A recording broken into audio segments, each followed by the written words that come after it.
So now I want to talk about the idea of slope fields. And the main idea here is that visualization is a very powerful tool. So let's consider an explicit example. So let's consider the RC circuit, thinking back to intro physics with circuits, with a battery, a resistor, and a capacitor, with the voltage on the battery of 9 volts, the resistance on the resistor of 9½ ohms, and the capacitance on the capacitor of 1/3 farad. So over time, a charge Q will build up on the capacitor, and in particular, the charge and the current and the voltage will obey this relation.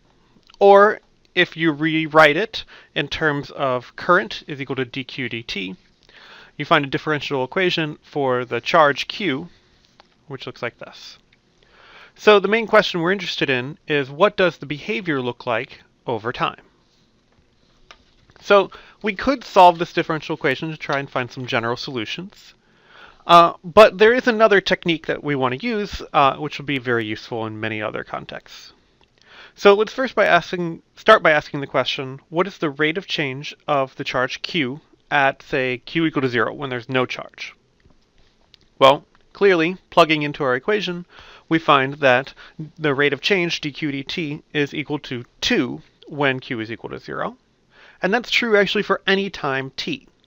So what we'll do is we'll make a graph of Q and time, and we'll put small little line segments at Q equal to 0 that have slope equal to 2. And this happens for lots of different times. And so we'll just choose integer times here. Okay, so that's our first step. But what if Q is equal to 1? If we have charge equal to 1, what is the rate of change of the charge there? Well, certainly we get dq dt is 4/3 there. What if Q is 2? Well, plugging that in, we get dq dt is 2/3, and so on and so forth. Q equal to 3 gives us dq dt is equal to 0, etc. So we can fill in our graph of Q and time by drawing lots of little line segments at various points, choosing integer values of Q and t.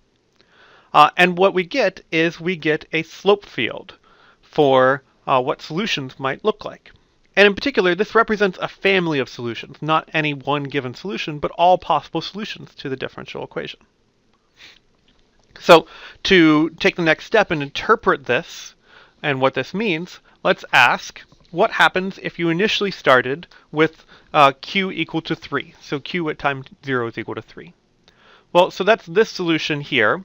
Q starts at 3, and following the slope field, I stay at 3 for all time. Well, what happens if I have Q at time 0 equal to 5?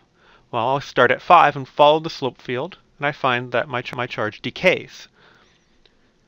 Well, what happens if I start with a charge of 1 initially? Well, I have this solution. Following the slope field, it rises. The charge rises over time and asymptotes to 3. So we see a nice graphical way to see any possible behavior for any initial condition that we want.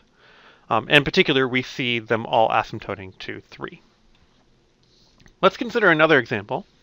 So let's draw a slope field for the differential equation dy dx is equal to y minus 2x. This is kind of hard to find an explicit general solution, but this is where a slope field will be possible. So let's start with the points where the slope is equal to 0. So these are points where y is equal to 2x. So some of the points are given here, 0, 0, 1, 2, 2, 4.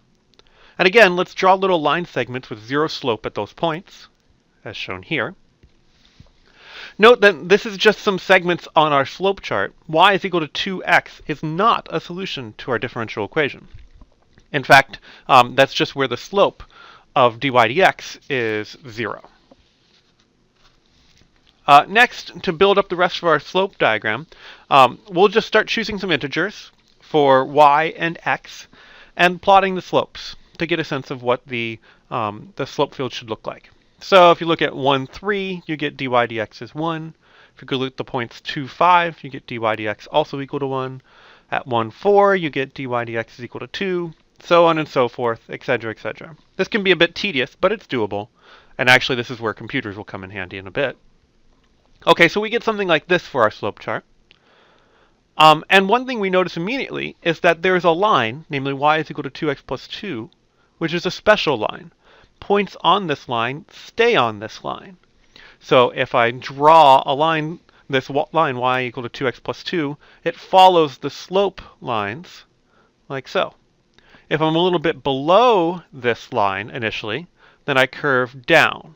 If I'm a little bit above, I curve up. So again, using slope fields, I get a really intuitive sense for what's going on for solutions to my differential equation. And that's the whole reason we use them.